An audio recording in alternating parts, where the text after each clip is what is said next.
Estudo Bíblico Mateus 23, versos 1 a 12. Jesus nos exorta a não imitar as obras dos fariseus, porque não praticam o que pregam, dificultam a prática da lei, fazem tudo para produzir falsas aparências, buscando a primazia nas sinagogas e fazem questão de serem lisonjeados, procurando honra e glória. Filactérios, verso 5. Rolos de couro que os judeus usavam na testa, perto do coração e no braço esquerdo.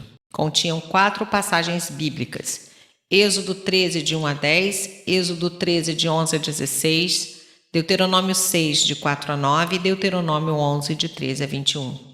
Eram muitas vezes usados como amuletos para evitar o mal.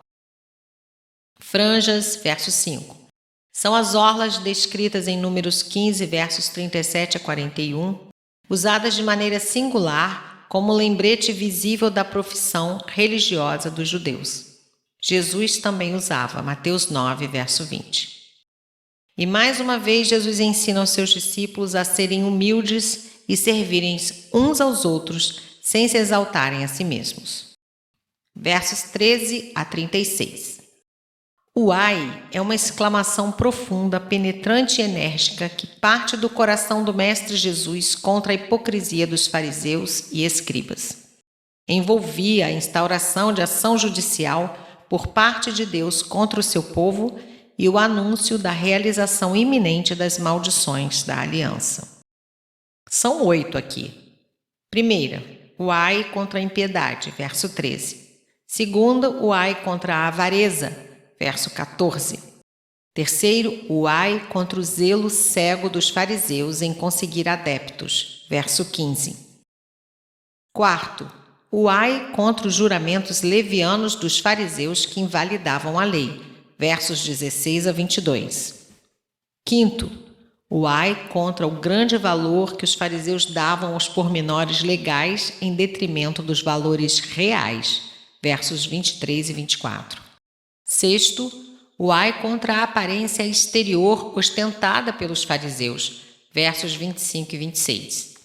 Sétimo, um reforço do sexto ai, versos 27 a 28. Oitavo e último, o ai contra a veneração hipócrita que os fariseus tinham para com os profetas, versos 29 a 36. Jesus acusou diretamente os fariseus, orgulhosos de sua justiça, de serem pecadores e hipócritas, pois tinham atitudes legalistas e pregavam falsos ensinos a fim de converterem muitos à sua religião. No entanto, agindo assim, conduziam as pessoas para longe da verdade, levando-os para as tradições humanas. Jesus diz que os que assim praticam sofrerão um juízo muito mais severo, verso 15, do que aqueles que forem impedidos de entrarem no reino dos céus. Não adianta rodar mares e terra para formarem discípulos e cidadãos do céu, e ao invés disso formarem filhos do inferno. Jesus chama os hipócritas de raça de víboras, dizendo que nenhum deles escapará da condenação do inferno, verso 33. Apesar de estarem dentro da igreja.